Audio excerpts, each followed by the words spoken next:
या अय्युहल्लज़ीना आमनू उदखुलू फिस्सिल्मि काफ़्फ़ा। ऐ ईमान वालो, दाखिल हो जाओ, प्रवेश करो, एंट्री करो फिस्सिल्मि, इस्लाम के अंदर। या अय्युहल्लज़ीना आमनू उदखुलू फिस्सिल्मि काफ़्फ़ा।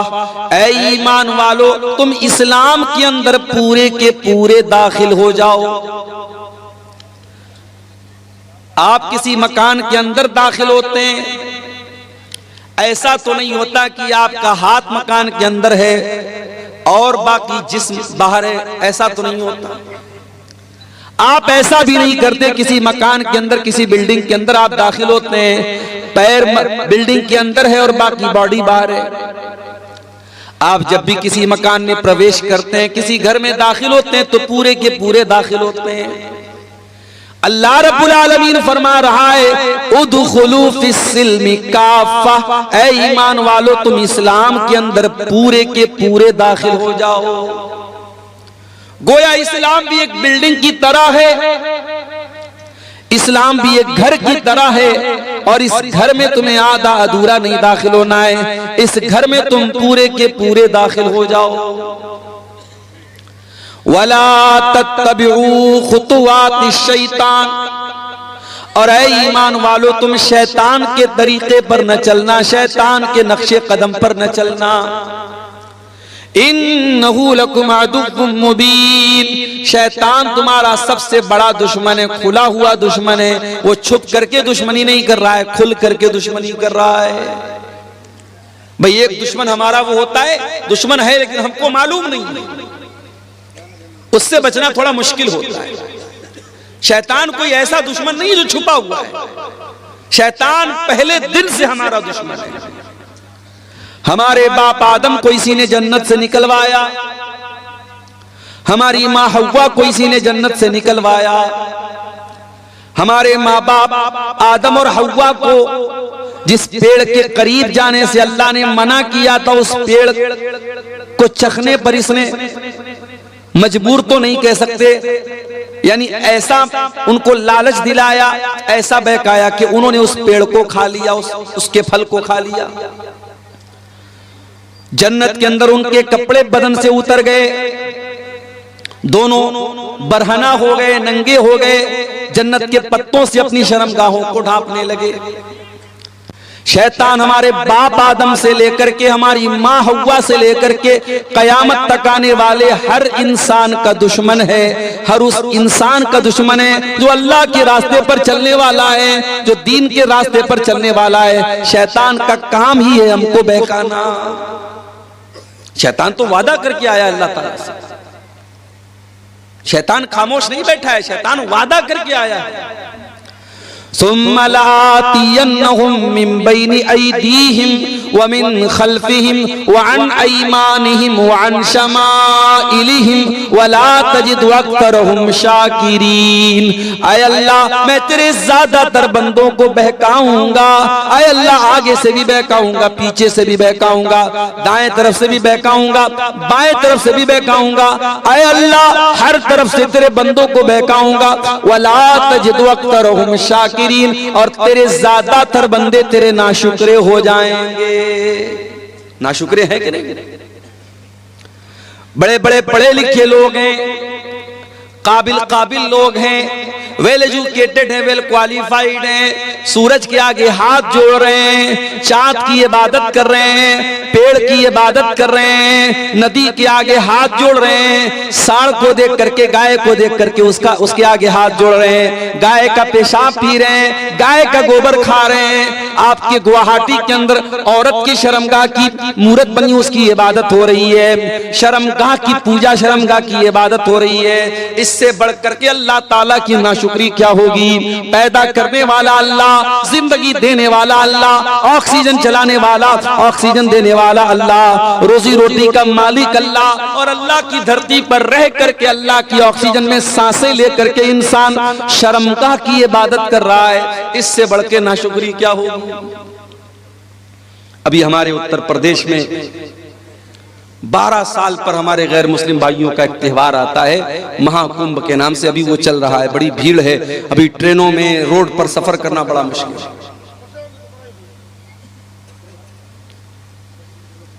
इलाहाबाद के अंदर, प्रयागराज के अंदर सारे देश भर से संत साधु आए हुए हैं। मीडिया वाले खूब कवरेज दे रहे हैं।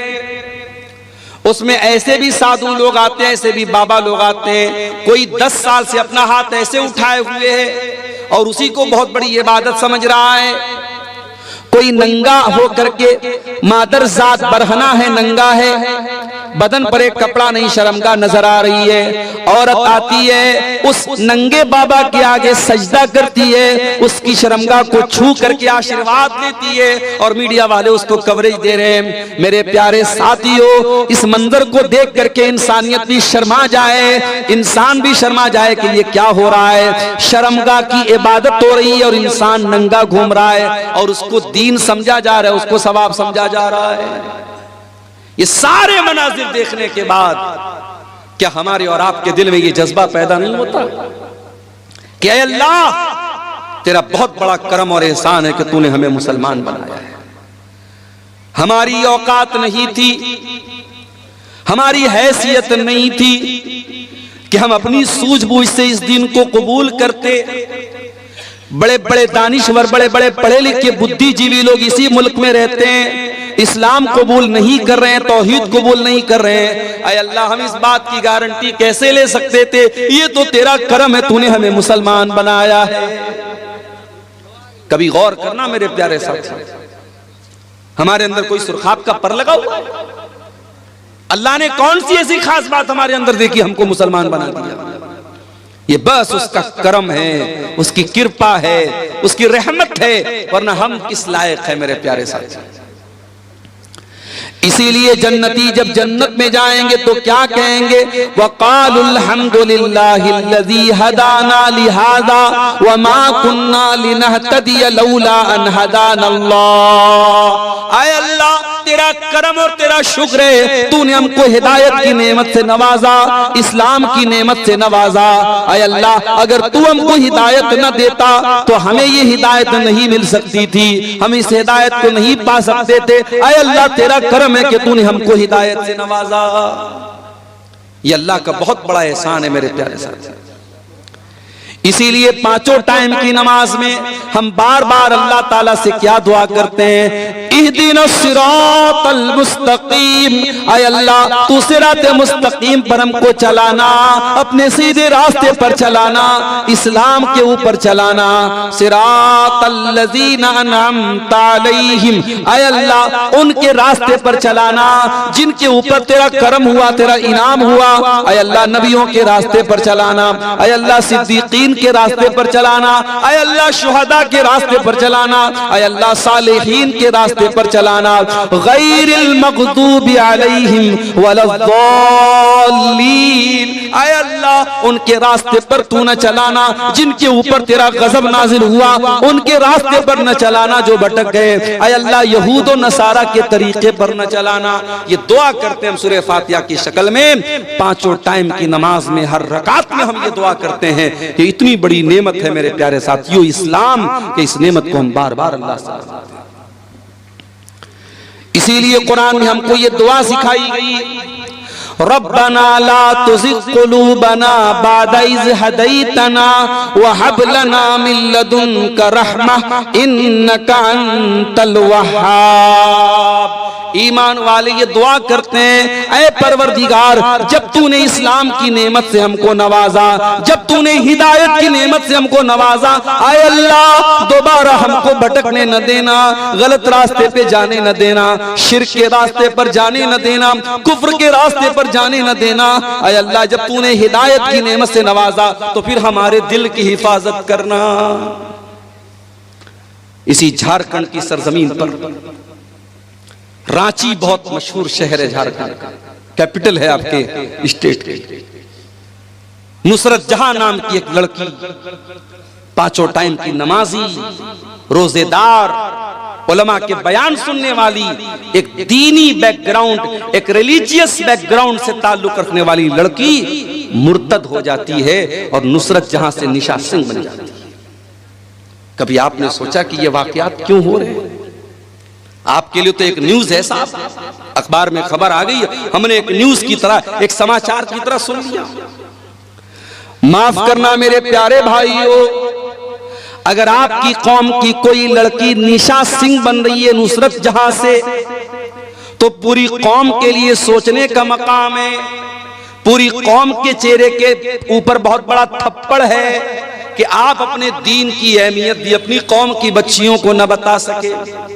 ओ साल में एक बार जलसा करा करके अपनी लड़कियों को दीन सुनाने वालों, तुम्हारी बेटियां अगर दीन की अहमियत को जानती, अगर इस्लाम की नेमत को जानती, तो कोई नुसरत जहां आज निशा सिंह न बनती। इस्लाम को जाना ही नहीं हमने, इस नेमत की कद्र कीमत को जानती अगर वो औरत, तो कभी मेरे प्यारे साथियों इस्लाम को छोड़ने की जुर्रत न करती। अरे इस्लाम तो वो नेमत है जिसको पाने के लिए सहाबे किराम ने सब कुछ कुर्बान कर दिया। इस्लाम तो इतनी बड़ी नेमत है। सुमैया बिन्त खय्यात को देखो, जवान बेटा सामने खड़ा हुआ है। अबू जहल कहता है बूढ़ी माँ, ऐ सुमैया तेरा जवान बेटा सामने खड़ा है, हम नहीं चाहते तुझे तेरे बेटे के सामने नंगा कर दे। ऐ सुमैया तू इस्लाम को छोड़ दे वरना तेरे बेटे के सामने तुझे नंगा कर देंगे। सोचो मेरे भाइयों, एक माँ के लिए कितनी अज़ियत की बात है, उसके जवान बेटे के सामने उसको बरहना कर दिया जाए।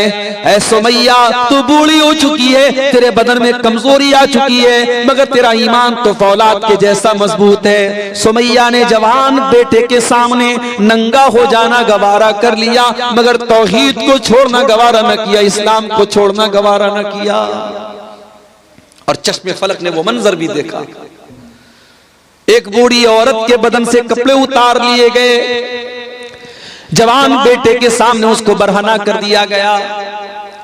इतने पर अबू जहल ने बस न किया, फिर कहा कि ये सुमैया आखिरी मौका तुझे दे रहा हूं, इस्लाम को छोड़ दे वरना तुझे कत्ल कर दूंगा। बर्ची उठाया, सुमैया का इस्लाम को छोड़ने वाली थी। अबू जहल ने बर्ची उठाया और सुमैया की शर्मगाह के ऊपर दे मारा। ऐ सुमैया तू अल्लाह को प्यारी हो गई, तू शहीद हो गई, तेरे बदन का खून गिर गया, अल्लाह की राह में शहीद होने वाली तू पहली खातून बन गई। और तूने दुनिया की आने वाली औरतों को यह पैगाम दे दिया, ऐ दुनिया की औरतों, तुम्हें दुनिया नाजुक समझेगी, तुम्हें दुनिया कमजोर समझेगी, तुम दुनिया को बता देना अगर औरत के पास ईमान की दौलत और ईमान की ताकत हो, औरत से ज्यादा ताकतवर कोई नहीं होता है। ईमान की दौलत अगर औरत के पास है, औरत से ताकतवर कोई नहीं होता है। मेरे साथी सुमैया से पूछो ईमान किसको बोलते हैं? ईमान की अजमत पूछना है, कोई बिलाल हबशी से पूछ ले। हाँ मेरे नौजवान साथियों, बिलाल तुम्हारी तरह स्मार्ट और हैंडसम तो नहीं था। बिलाल कोई तुम्हारी तरह घुंघराले बाल वाला तो नहीं था। बिलाल कोई तुम्हारी तरह गोरा चट्टा तो नहीं था, खूबसूरत तो नहीं था, हैंडसम तो नहीं था। बिलाल तो हबशा का एक गुलाम था, काला कलूटा था। उसकी पूरी बॉडी काली थी, मगर उस काले सीने में जो दिल था, बिलाल के सीने में जो दिल था, वो दिल अल्लाह ताला की मोहब्बत से भरा हुआ था। ओ दुनिया वालों, तुमने तो जब भी देखा है लोगों की सूरतों को देखा है, लोगों के चेहरों को देखा है, आओ तुम्हें बिलाल की सीरत भी दिखाते हैं। बिलाल काले हैं, बिलाल का बदन काला है, और बिलाल के काले बदन को उनका मालिक अरब के तपते हुए सहरा पर लिटा देता है। नीचे गरम गरम बालू है, नीचे गरम गरम रेत है, और बिलाल के सीने पर गरम पत्थर भी रख देता है। बिलाल के सीने की चर्बी भी पिघल रही है, और बिलाल की ईंट भी पिघल रही है। और बिलाल का मालिक कहता है, उमैया बिन खल्फ कहता है, ऐ बिलाल, तेरे सीने की चर्बी को पिघलाना हमें अच्छा नहीं लगता, तुझे टॉर्चर देना हमें अच्छा नहीं लगता। ऐ बिलाल, हम तुझे टॉर्चर करना बंद कर देंगे, बस एक शर्त है, तू अल्लाह की तौहीद को छोड़ दे और हमारे 360 माबूदों का इकरार कर ले, हमारे साथ तू भी शिर्क का नारा लगा दे और ला इलाहा इल्लल्लाह की आवाज तू निकालना बंद कर दे। बिलाल, हम तुझे तकलीफ देना छोड़ देंगे। बिलाल की जबान से आवाज नहीं निकल रही है, बिलाल कुछ कहने की पोजीशन में नहीं है, मगर उस गर्म पत्थर के नीचे और उस तपते हुए सहरा में लेटे हुए बिलाल की जबान से एक लफ्ज सुनाई देता है। बिलाल कहते हैं, अहद अहद अहद, मैं जिस अल्लाह की इबादत करता हूँ वो एक है, वो यकता है, वो अकेला है, मैं एक अल्लाह की इबादत करने वाला हूँ। ऐ उमैया बिन खल्फ, तू लाख मेरे सीने पर गर्म पत्थर रख दे, तू लाख मेरे बदन की चमड़ी को जला डाले, ऐ उमैया बिन खल्फ, बिलाल अल्लाह ताला की तौहीद को छोड़ने वाला नहीं है। अहद अहद, मेरा अल्लाह एक है, मेरा माबूद एक है, मेरा रब एक है। ओ लोगों, इस्लाम वो नेमत है जिसकी हिफाजत की खातिर बिलाल के सीने की चर्बी पिघल गई, मगर बिलाल ने इस तौहीद को नहीं छोड़ा। ये शहादत गए उल्फत में कदम रखना है। लोग आसान समझते हैं मुसलमान, हमने तो ये समझा मुसलमान के घर में पैदा हो गए, अब्बा ने अब्दुल्ला नाम रख दिया, अब्दुल रहमान नाम रख दिया, लड़के थे तो खतना करा दिया, बड़े हुए टोपी लगाने लगे, लुंगी पहनने लगे, बड़े का गोश्त खाने लगे। हमने तो इन चीजों को मुसलमानों की पहचान बना डाली।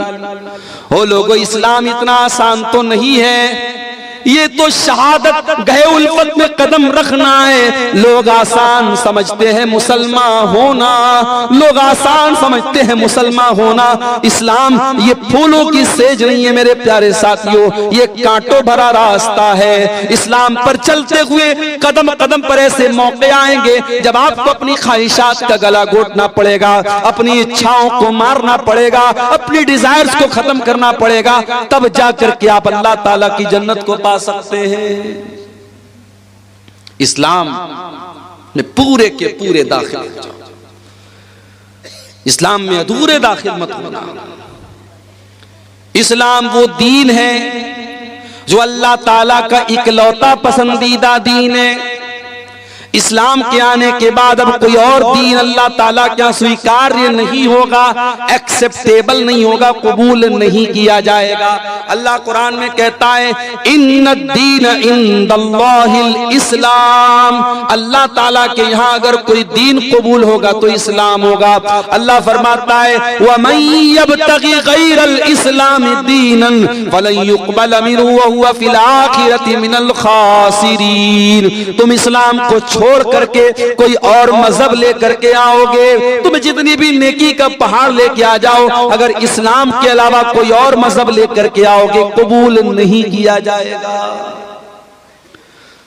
दुनिया के और मजहब में अल्लाह को खुश करना है, शादी नहीं कर सकते। बड़े बड़े ईसाइयों के गिरजाघरों में चले जाओ, वहां आपको ऐसी औरतें मिलेंगी जिनको नन कहा जाता है। ये नन वो औरतें होती हैं जो जिंदगी भर शादी नहीं करती हैं, जो अपने आप को चर्च के लिए खास कर लेती हैं। उनका अकीदा ये होता है, अगर अल्लाह ताला को राजी करना है, खुश करना है, तो हम शादी नहीं करेंगे, हम शौहर के पास नहीं जाएंगे, हम सारी जिंदगी चर्च में रहेंगे। उनको नन कहा जाता है। ये अकीदा है ईसाइयों का। हमारे हिंदू भाइयों क्या एक अकीदा है, अगर आपको ईश्वर को प्रसन्न करना है, अल्लाह को खुश करना है, तो आपको ब्रह्मचारी बनना पड़ेगा, दुनिया को त्यागना पड़ेगा, पत्नी से दूर रहना पड़ेगा, बच्चों से दूर रहना पड़ेगा, दुनिया को मोह माया समझ करके दुनिया को त्याग देना होगा, दुनिया को छोड़ देना होगा। जरा सोचो मेरे प्यारे साथियों, अगर ये तसव्वुर इस्लाम का भी होता तो कितनी परेशानी होती। आए अल्लाह तेरा शुक्र है तूने हमें मुसलमान बनाया, और इस्लाम जैसा दीन हमको दिया जिसमें दुनिया को त्यागने का, दुनिया को छोड़ने का हुक्म नहीं दिया गया, बल्कि कुरान में अल्लाह हमको दुआ सिखाता है कि ऐ मेरे बंदो ये दुआ पढ़ा करो, रब्बना आतिना फिद दुनिया हसना व फिल आखिरती हसना व क़िना अज़ाबन नार। ऐ परवरदिगार हमारी दुनिया को भी अच्छा बना दे, हमारी आखिरत को भी अच्छा बना दे और हमें जहन्नम की आग से तू बचा ले। ये कुरान की सबसे जामे दुआ है और ये वो दुआ है मेरे प्यारे साथियों। अगर आपने कभी हज किया होगा, कभी उम्रा किया होगा, जब आप तवाफ करते हैं खाने काबा का तो हजर अस्वद और रुकन यमानी के बीच में इस दुआ को पढ़ते हैं। ये इतनी प्यारी दुआ है मेरे साथियों। अल्लाह के प्यारे नबी एक दुआ पढ़ा करते थे, किया करते थे, अल्लाहुम्मा अस्लिह ली दीनी अल्लज़ी हुवा इस्मतु अमरी। ऐ अल्लाह मेरे दीन को ठीक कर दे क्योंकि मेरे मामले की बुनियाद तो मेरे दीन के ऊपर है। व अस्लिह ली दुनियाया अल्लती फीहा माशी। और अल्लाह मेरी दुनिया को भी ठीक कर दे क्योंकि जिंदगी तो मुझको दुनिया के अंदर गुजारना है। व अस्लिह ली आखिरती अल्लती इलैहा मादी। और ऐ अल्लाह मेरी आखिरत को भी तू ठीक कर दे क्योंकि मरने के बाद लौट करके वहीं जाना है। वजालिल हयात ज़ियादतन ली फी कुल्li खैर। और ऐ अल्लाह मेरी जिंदगी को ऐसा बना दे कि जिंदगी का हर दिन नेकी में इजाफे का सबब बन जाए, जिंदगी में हर दिन भलाई में इजाफा हो, नेकी में इजाफा हो। वजालिल मौत राहतन ली मिन कुल्li शर। और ऐ अल्लाह जब तुम मौत देना तो ऐसी मौत देना कि हर तकलीफ से, हर शर से मुझको नजात मिल जाए। ये बड़ी जामे दुआ है। अल्लाह के प्यारे नबी ये दुआ पढ़ा करते थे तो हमें ये दुआ सिखाई गई मेरे साथ। हमारे नबी ने शादी भी की, एक साथ आपकी 9 बीवियां थी, सबका हक आप अदा करते थे। आपके कुछ सहाबा ने जब शादी ना करने का इरादा कर लिया, मिसाल के तौर पर एक सहाबी थे, उनका नाम था उस्मान बिन मज़ून रज़ी अल्लाह ताला अन्हु। उन्होंने ये तय कर लिया कि मैं शादी ही नहीं करूंगा। यहां तक कि उन्होंने ये तय कर लिया कि वो अपने टेस्टिकल्स को निकलवा देंगे, अपने खुशियतैन को निकलवा देंगे, यानी मर्द रहने के काबिल ही नहीं रहेंगे, मर्दानगी खत्म कर देंगे, शादी के काबिल ही नहीं बचेंगे। यहां तक उन्होंने इरादा कर लिया। भाई उस जमाने में नसबंदी नहीं होती थी, मेडिकल साइंस का जमाना नहीं था। तो जैसे हम जानवरों को देखते हैं कि जानवरों को खस्सी कर दिया जाता है ताकि फिर जानवर पैदावार बढ़ाने के काबिल न बचे, तो हजरत उस्मान बिन मज़ून ने खस्सी करने का अपने आप को इरादा कर लिया कि मैं इस लायक ही न बचूं कि मैं शादी कर सकूं। अल्लाह के नबी को पता चला, आपने उस्मान बिन मज़ून को बुलवाया। और मैं यहां पर यह वजाहत कर दूं कि ये वो उस्मान नहीं है जो अल्लाह के नबी के दामाद थे, वो दूसरे उस्मान है। ये गलतफहमी मत पाल लीजिएगा। वो उस्मान बिन अफ़्फ़ान थे जो नबी के दामाद थे, ये दूसरे हैं। इनका नाम उस्मान बिन मज़ून था, इनके अब्बा का नाम मज़ून था। ये अल्लाह के नबी के पास आए, नबी ने पूछा कि ऐ उस्मान मुझे ऐसा ऐसा पता चला है। कहा अल्लाह के नबी सही पता चला है। आपने फरमाया कि ऐ उस्मान अतब तकी रहबानियतन, क्या तुम ये चाहते हो कि इस्लाम को छोड़ करके तुम रहबानियत अपना लो? ऐ उस्मान मेरे दीन के अंदर रहबानियत नहीं है। ऐ उस्मान मैं अल्लाह का नबी हूँ, लेकिन कान खोल करके सुन लो। उमिरतु अन अनामा व अकूमा, मुझे अल्लाह ने हुक्म दिया है मैं रात में आराम भी करता हूँ और रात में नमाज भी पढ़ता हूँ। व असूमा व उफ्तिर, मैं रोजा भी रखता हूँ और कभी कभी रोजा नहीं भी रखता हूँ, मैं कंटिन्यू नफिल रोजा नहीं रखता हूँ। और अल्लाह ने मुझको हुक्म दिया है मैं निकाह भी करता हूँ, मेरी बीवियां भी हैं और यही मेरा तरीका है। फमन रगीबा अन सुन्नती फलैसा मिन्नी, जो मेरे तरीके से हटेगा उसका मुझसे कोई ताल्लुक नहीं है। इस्लाम इतना प्यारा दीन है, रडुआ बन करके कोई जिंदगी गुजारे, कोई शादी न करे, कोई बगैर जोड़े के रहे, इस्लाम की तालीम नहीं है। इस्लाम हुक्म देता है अपने लड़कों और लड़कियों की शादी कराओ। कोई लड़का, कोई मर्द बगैर बीवी के न रहे, कोई औरत बगैर शौहर के न रहे। ये इस्लाम की तालीम है मेरे प्यारे साथी। और आगे बढ़िए, अल्लाह के नबी के एक सहाबी हैं, नाम नोट कर लो, अब्दुल्ला बिन अमर बिन आस। नबी के सहाबा में 4 अब्दुल्ला बहुत मशहूर हैं। नहीं मालूम के दुआ वालों को शायद, उलमा को शायद पता है, बल्कि यकीनन पता होगा। अवाम की बात अगर करूं, रात रात भर तकरीर सुनने वालों को भी नहीं पता होगा। नबी के सहाबा में 4 अब्दुल्ला बहुत फेमस है, बहुत मशहूर हैं। अब्दुल्ला बिन उमर, अब्दुल्ला बिन मसूद, अब्दुल्ला बिन अमर बिन आस और अब्दुल्ला बिन अब्बास। ये 4 अब्दुल्ला बहुत मशहूर है साहबा। इनको अबादले अरबा कहा जाता है, 4 अब्दुल्ला।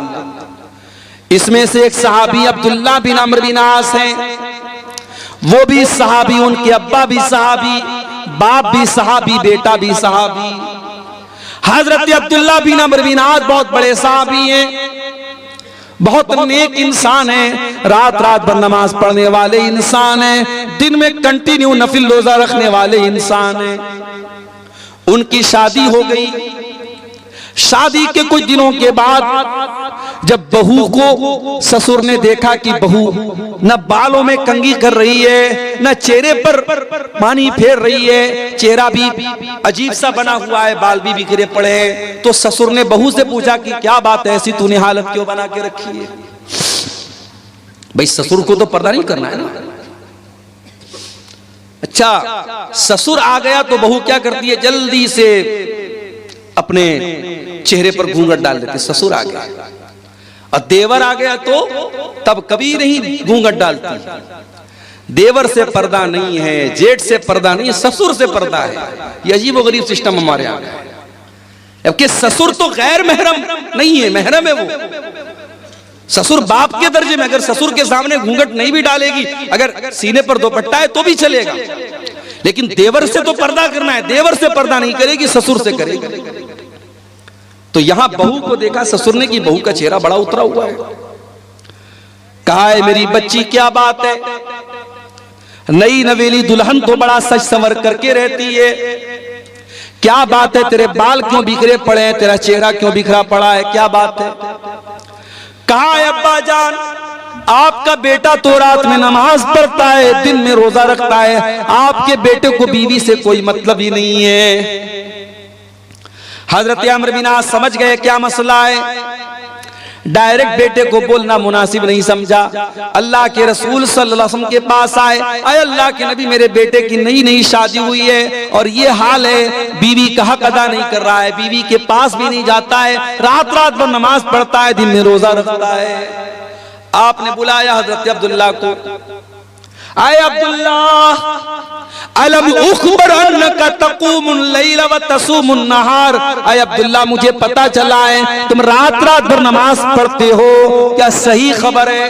हाँ अल्लाह के नबी, सही बात है। आए अब्दुल्ला, मुझे पता चला है तुम दिन में कंटिन्यू रोजा रखते हो, क्या सही खबर है? हाँ अल्लाह के नबी, सही खबर है। आए अब्दुल्ला, कल तक अकेले थे, आज शादी हो चुकी है, बीवी तुम्हारे घर आ चुकी है। अरे अब्दुल्ला, कान खोल करके सुन लो, देखो मुझे देखो, मैं नमाज भी पढ़ता हूँ और रात में आराम भी करता हूँ, मैं रोजा भी रखता हूँ और कभी कभी रोजा नहीं भी रखता हूँ, मैं कंटिन्यू नफिल रोजा नहीं रखता हूँ और मैंने निकाह भी किया है। अरे अब्दुल्ला, इन्ना लिअयनिका अलैका हक्का व इन्ना लिज़ौजिका अलैका हक्का व इन्ना लिरब्बिका अलैका हक्का। अरे अब्दुल्ला, तेरे शरीर का भी तेरे ऊपर हक है, तेरी बीवी का भी तेरे ऊपर हक है, तेरे रब का भी तेरे ऊपर हक है। अरे अब्दुल्ला, अल्लाह का हक भी अदा करो, बीवी का हक भी अदा करो, मेहमान का हक भी अदा करो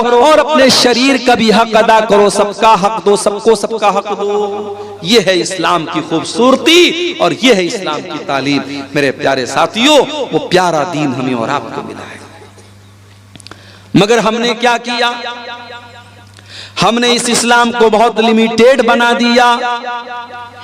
मस्जिद के अंदर आए, अल्लाहु अकबर, हाथ कहां बांधा? सीने पर बांधा। क्यों बांधा? अब्दुल गफ्फार साहब नमाज में हाथ कहां बांधना है? अब्दुल गफ्फार साहब ने हदीस पढ़ के सुनाई, अल्लाह के नबी सीने पर हाथ बांधते थे, आपने बराबर सीने पर हाथ बांधा।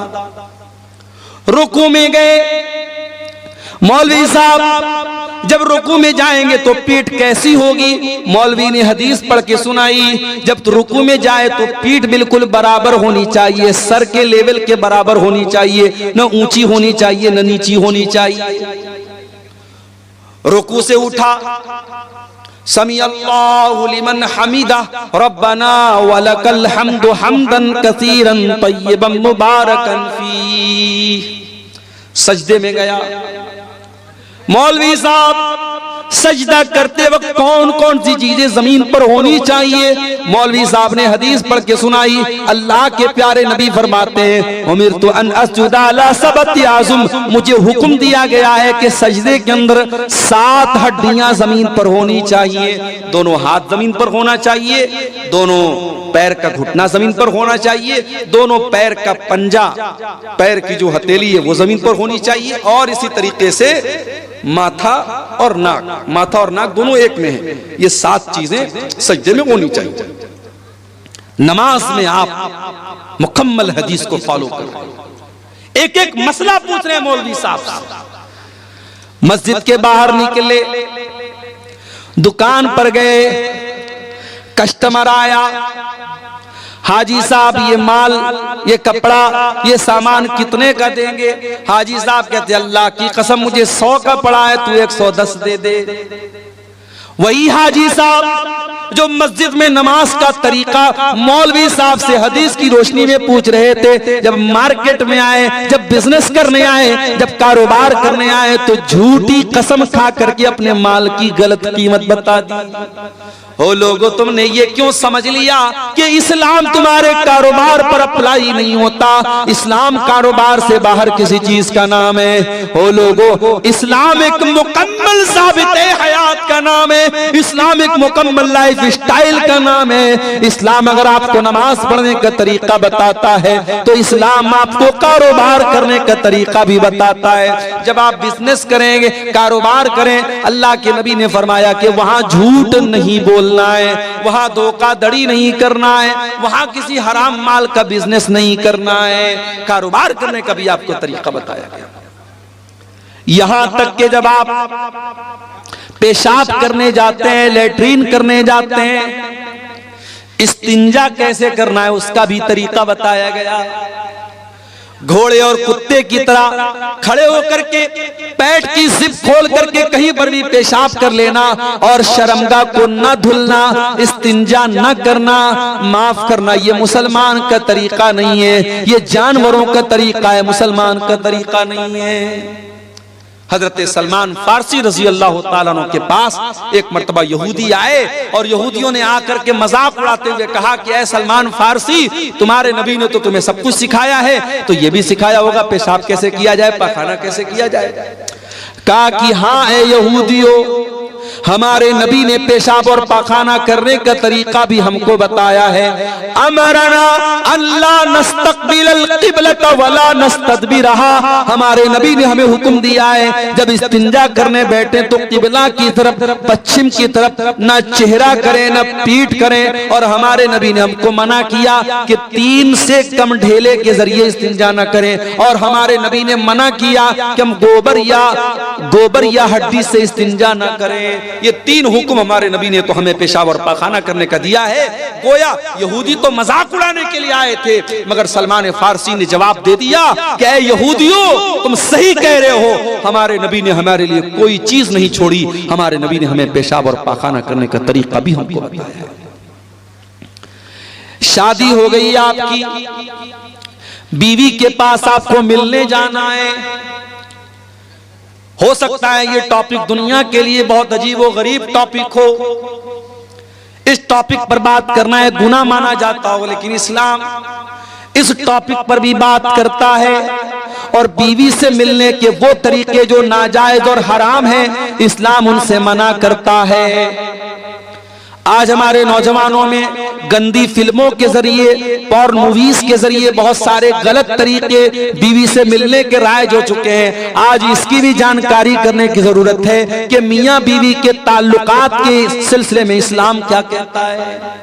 बहुत सारे गलत और नाजायज तरीके राइज हो चुके हैं और हमारे नौजवानों में जो बहुत सारे तरीके ऐसे मशहूर हो चुके हैं शहवत पूरी करने के, जो हराम और नाजायज हैं। कोई अपने हाथों से अपनी शहवत को बर्बाद कर रहा है, अपने शरीर को बर्बाद कर रहा है, और कोई शादीशुदा इंसान अपनी बीवी के साथ जो नेचुरल तरीका है उससे हट करके गैर फितरी तरीके से, जानवरों से भी बदतर जो तरीका है उस तरीके के साथ अपनी बीवी के पास जाता है। मेरे प्यारे साथियों, इस्लाम ने बीवी से मिलने के आदाब भी हमको बताए हैं। अल्लाह के नबी फरमाते हैं, इज़ा अता अहदुकुम अहलहू, जब तुम में से कोई अपनी बीवी के पास जाए तो मुलाकात करने से पहले ये दुआ पढ़े, बिस्मिल्लाह अल्लाहुम्मा जन्निबना शैतान व जन्निबिश शैतान मा रज़क़तना।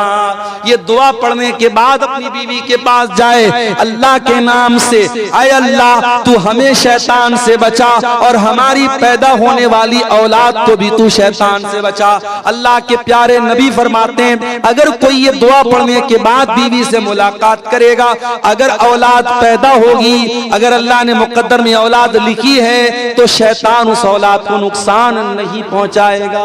बड़ी छोटी सी दुआ है, लेकिन आज हमें से बहुत सारे लोग बड़े दीनदार हैं मगर ये छोटी छोटी बातें हैं। मेरे प्यारे साथियों, इस्लाम तो हमें बीवी से मिलने के आदाब भी हमको बताता है। और आगे बढ़िए, शादी ब्याह उसको हमने बिल्कुल खारिज कर दिया इस्लाम से। चाहे आपके इस इलाके की अंसारी बिरादरी हो, चाहे हमारे बनारस के अंसारी समाज के लोग हों, चाहे आपके कटिहार के शेरशाबादी समाज के लोग हों, मुसलमानों में शादी में बहुत सारी फजूल किस्म की रस्म रिवाज आ गई।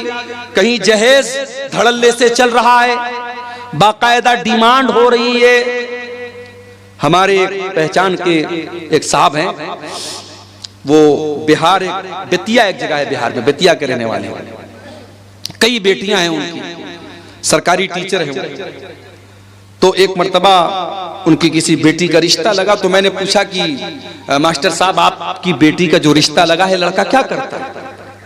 तो कहा कि लड़का राजगीर का काम करता है, जो मकान वगैरह बनता है मिस्त्री का काम करता है। तो जाहिर है मिस्त्री का काम करता है तो एक लेबर क्लास का ही काम है, कोई बहुत हाई-फाई काम तो नहीं है। तो उन्होंने कहा, रोते हुए कहा, बड़े दर्द के साथ कहा कि मौलाना साहब राजगीर का काम करता है वो लड़का, लेकिन 5 लाख रुपए की डिमांड किया है उसने जहेज। क्या कहेंगे आप?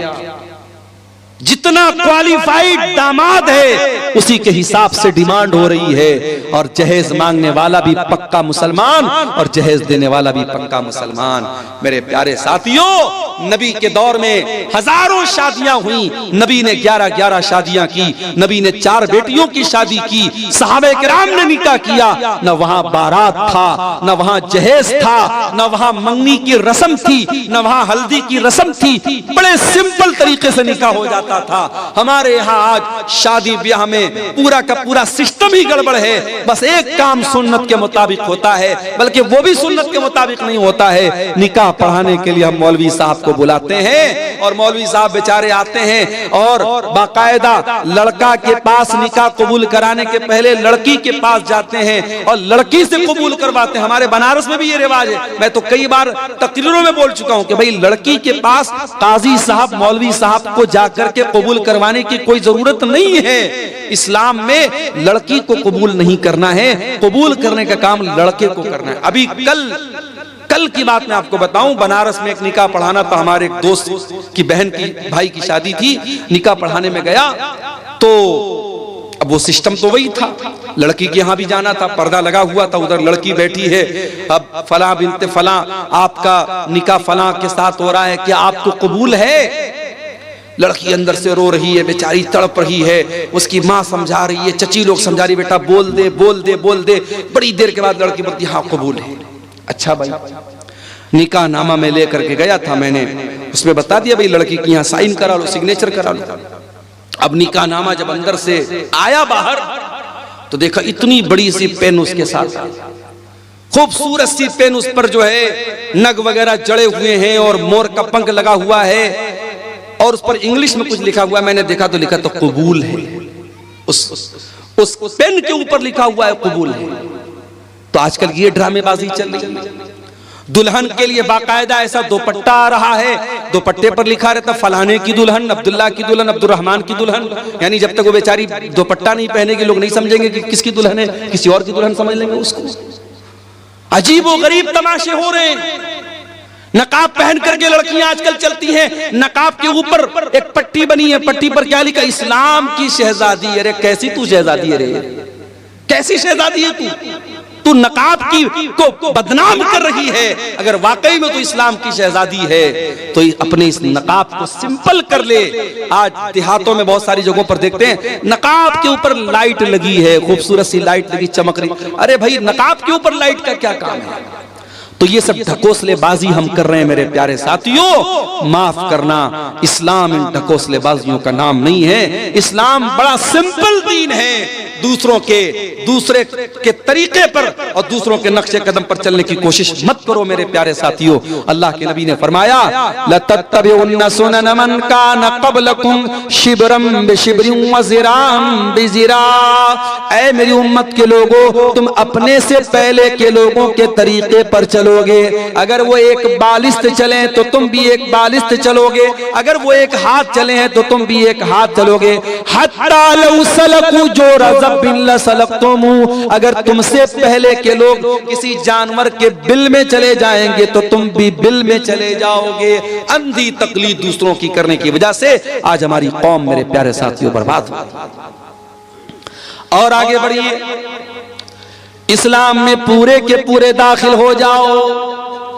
हाजी साहब मस्जिद में गए, मौलवी साहब से नमाज का तरीका तो पूछ लिया, मस्जिद के बाहर आए, अपने सगे भाई की जमीन को हत्या करके बैठ गए, अपने पड़ोसी की जमीन पर नाजायज कब्जा करके बैठ गए। ओ हाजी साहब, ये जमीन आपके साथ तो नहीं जाएगी दुनिया से।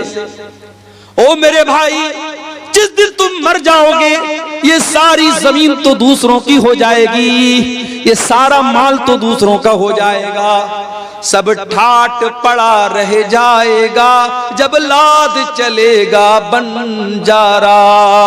कब्र की 2 गज जमीन के अंदर सबको जाना है, सब छोड़ के जाना है। ये जमीनें यही रह जाएंगी, ये जायदादें यही रह जाएंगी, ये खेत खलियान यही रह जाएगा, ये तिजोरियां यही रह जाएंगी, ये बैंक बैलेंस दूसरों के नाम हो जाएगा। मेरे प्यारे साथियों, जब आप कब्र के अंदर जाएंगे, जितने भी नेक हों, जितने भी नमाजी हो, जितने भी दीनदार हो, ये कब्र आपको दबोचेगी, ये कब्र आपको पकड़ेगी, ये कब्र आपको के ऊपर तंग हो जाएगी। नबी के सहाबी थे साद बिन मुआज रजी अल्लाह ताला नो, इंतकाल हो गया। नबी के इतने बड़े सहाबी इंतकाल हो गया कि अल्लाह के नबी ने उनके इंतकाल के मौके पर फरमाया इhtazal मौतु li साद इब्न मुआज। आज साद इब्न मुआज का इंतकाल हुआ है। आज इनके इंतकाल पर अल्लाह का अर्श भी हिलने लगा है। इनके जनाजे में 70,000 फरिश्ते जमीन पर उतरे थे। इनका बदन भारी भरकम था। जब जनाजा उठाया गया तो जनाजा बड़ा हल्का मालूम हो रहा था। बाज मुनाफिकों ने कहा कि अरे जनाजा तो बड़ा हल्का मालूम हो रहा है। अल्लाह के प्यारे हबीब ने फरमाया इन्ना लहू हमलतन गैरुकुम, ऐ मेरे सहाबा, ये साद बिन मुआज का जनाजा है, इसके जनाजे में फरिश्ते भी शामिल हैं। इनके जनाजे को फरिश्तों ने उठा के रखा है। इतने बड़े सहाबी थे साद बिन मुआज रजी अल्लाह ताला। साद बिन मुआज को कब्र में उतारा जाने लगा। सहाबे किराम भी साइड में खड़े हैं, अल्लाह के प्यारे नबी भी कब्र के पास खड़े हैं। जब जनाजे को कब्र में उतारा जाने लगा, अचानक अल्लाह के नबी के चेहरे की रंगत बदल गई। अल्लाह के नबी के चेहरे पर डर तारी हो गया, आपके चेहरे पर खौफ तारी हो गया और आपने 3 मरतबा फरमाया सुबहान अल्लाह, सुबहान अल्लाह, सुबहान अल्लाह, अल्लाहु अकबर, अल्लाहु अकबर, अल्लाहु अकबर। आपने 3 मरतबा मरतबा तकबीर पढ़ी, 3 मरतबा तस्बीह पढ़ी, सहाबा ने भी तस्बीह पढ़ी, सहाबा ने भी तकबीर पढ़ी। सहाबा ने कहा अल्लाह के नबी क्या बात है, आप क्यों घबराए घबराए से लग रहे हैं, क्यों आप 3 मरतबा तस्बीह पढ़ रहे हैं, क्यों आप 3 मरतबा तकबीर पढ़ रहे हैं। आपने फरमाया ऐ मेरे सहाबा तज़ायक़ाला साहिबिकुम अल कब्र, तुम्हारे इस साथी की कब्र इनके ऊपर तंग हो गई, इनकी कब्र ने इनको दबोचा था, इनकी कब्र ने इनको पकड़ा था, और जितनी देर इनकी कब्र ने इनको पकड़ा था ऐ मेरे सहाबा मैं भी डर गया और मैंने अल्लाह की तस्बीह पढ़ी, अल्लाह की तकबीर पढ़ी। ऐ मेरे सहाबा इन्ना लिल कब्रि ज़ग़ततन लौ नजा मिनहु अहदुन लनजा साद इब्न मुआज़, अगर कब्र के दबोचने से कोई बच जाता तो साद बिन मुआज़ बच जाते। हो लोगो, जब नबी का सहाबी नहीं बचा, हमारी और आपकी क्या हैसियत है। ओ नमाजियों, ओ तहज्जुद पढ़ने वालों, ओ रोजा रखने वालों, ओ कुरान पढ़ने वालों, ये कब्र तो तुमको भी पकड़ेगी, ये कब्र तो तुमको भी दबोचेगी। ओ लोगो, उस कब्र की जिंदगी के बारे में कभी सोचो, कभी उसकी तैयारी करो। ये नाजायज की जायदादें, ये नाजायज जमीनें, ये नाजायज दौलत दूसरे लेके चले जाएंगे, दूसरे मौज मस्ती करेंगे और तुम कब्र में उसकी सजा झेलोगे। ये कोई फायदे का सौदा नहीं, ये घाटे का सौदा है मेरे साथ। हराम कमाई ला करके दूसरों की जिंदगी बना रहे हो और अपनी आखिरत बर्बाद कर रहे हो। भाई भाई की जमीन पर कब्जा कर रहा है, पड़ोसी पड़ोसी की जमीन पर कब्जा कर रहा है। अल्लाह के नबी फरमाते हैं ओ लोगों कान खोल करके सुन लो, मैं एक इंसान हूं, मेरा फैसला गलत भी हो सकता है कि 2 लोग जमीन का फैसला मेरे पास कराने के लिए आए और एक इंसान बड़ी चिकनी चुपड़ी बात करने वाला हो और उसकी बात के फेवर में मैं फैसला कर दूं और दूसरे के खिलाफ कर दूं, जिसका हक था उसको न मिले दूसरे को दे दूं, ऐसा हो सकता है। मैं इंसान हूं, मुझसे गलती हो सकती है। ऐ मेरे सहाबा, अगर कभी ऐसा हो जाए और जमीन जिसकी नहीं थी मैंने जमीन उसके हक में दे दी, तो कान खोल करके सुन लो, इन्नमा अक़तउ लहू क़िताअतम मिनन नार, मैं जमीन का टुकड़ा नहीं दे रहा हूं, मैं जहन्नम की आग का टुकड़ा दे रहा हूं। ओ जमीनों में बेईमानी करने वालों, ओ जायदादों में दूसरों का हक मारने वालों, अल्लाह के वास्ते तौबा कर लो। ये जमीनें तुम्हारे साथ कब्र में नहीं जाएंगी, ये जायदादें तुम्हारे साथ कब्र में नहीं जाएंगी, ये बड़े घाटे का सौदा है। कल कयामत के दिन अल्लाह के पास जाओगे, जिसकी जमीन को हड़पा था, जिसकी जायदाद पर नाजायज कब्जा किया था, जिसके खेत पर नाजायज कब्जा किया था, जिसकी जमीन पर नाजायज कब्जा किया था, वो आकर के कहेगा ऐ अल्लाह ये मेरा पड़ोसी है, ये मेरा भाई है, ये मेरा रिश्तेदार है, ऐ अल्लाह इसने मेरी जमीन को नाजायज तरीके से हड़प लिया था। अल्लाह वहां ये नहीं कहेगा ऐ बंदे तू जमीन के बदले जमीन दे दे, तू पैसे के बदले पैसा दे दे। दुनिया में पैसे के बदले पैसा दे सकते हो, जमीन के बदले जमीन दे सकते हो। अल्लाह के यहाँ करेंसी चेंज हो जाएगी। सऊदी अरब में इंडिया का पैसा नहीं चलता, पाकिस्तान में इंडिया का पैसा नहीं चलता, बांग्लादेश में टका चलता, इंडिया का पैसा नहीं चलता, रियाल सऊदी अरब में रियाल चलता, इंडिया का पैसा नहीं चलता।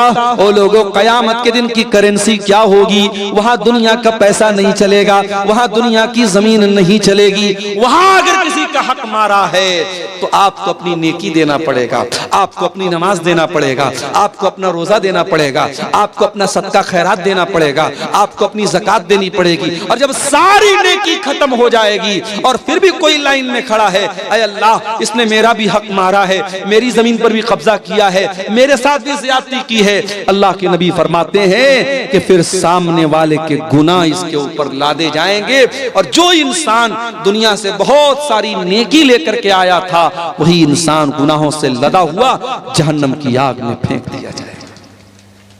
इसलिए मेरे प्यारे साथियों, मैं फिर से वही आयत पढ़ रहा हूं सूरह बकरा की, या अय्युहल्लज़ीना आमनू उदखुलू फिस्सिल्मि काफ़ा, ऐ ईमान वालो इस्लाम में पूरे के पूरे दाखिल हो जाओ। अपने कारोबार में भी मुसलमान बनो, अपनी जमीन जायदाद के मामले में भी मुसलमान बनो, हुकूकुल्लाह के मामले में भी मुसलमान बनो, हुकूकुल इबाद के मामले में भी मुसलमान बनो।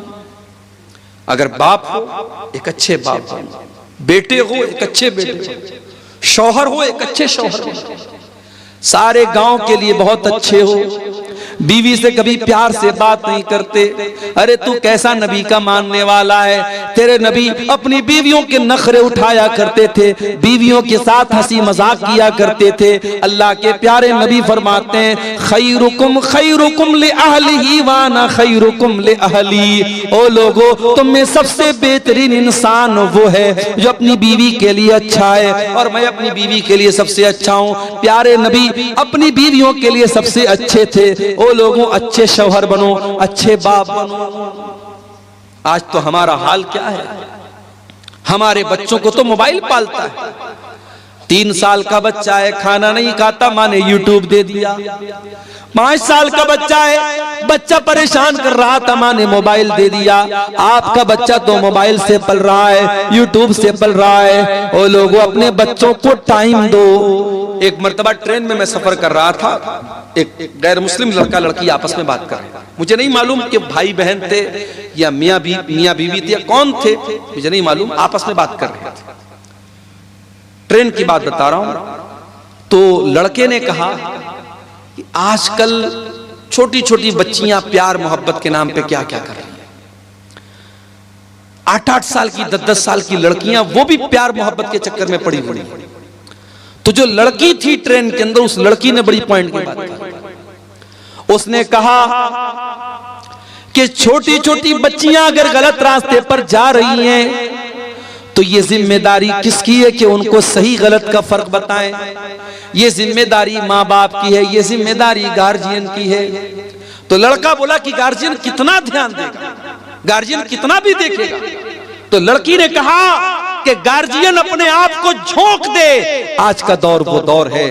वो गैर मुस्लिम लोग थे, उनकी बातें, मैं ट्रेन में बैठा था। आजकल का तो माहौल ऐसा है, ट्रेन पर भी आप ज्यादा किसी से बात नहीं कर सकती, अपनी अपनी सीट पर आदमी बैठा रहता है। लेकिन वो बातचीत जो हो रही थी मैं सुना, तो मुझे वो बात बड़ी वजनदार लगी। उस लड़की ने कहा कि आज के दौर में अगर अपनी बच्चियों की परवरिश करना है तो अपने आप को कुर्बान करना पड़ेगा, तब आप बच्चियों की परवरिश कर सकते हैं। मेरे प्यारे साथियों, जमाना बड़ा नाजुक है।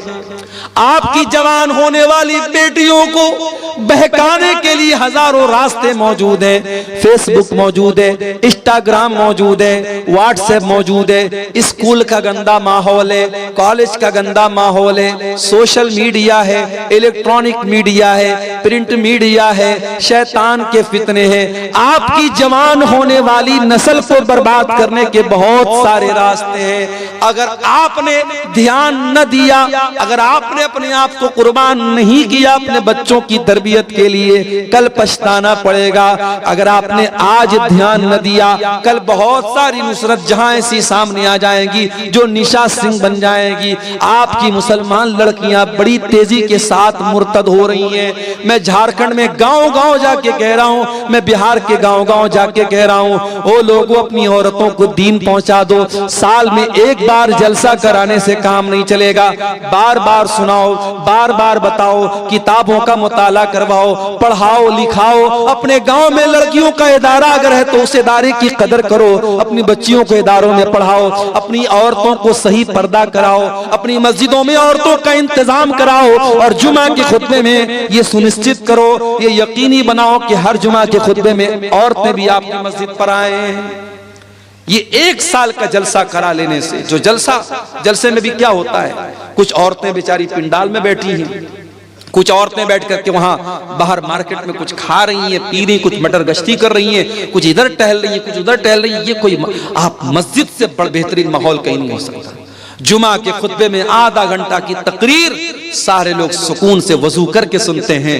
अगर आपके घर की औरतें जुमा का खुतबा सुनेंगी, मैं बार बार ये बात तकरीरों में कहता हूँ, साल में 52 जुमा का खुतबा होता है। अगर आपके घर की औरतें 52 मरतबा जुमा में जाएंगी, इंशाअल्लाह दीन की बहुत सारी मालूमात वो लेकर के जाएंगी।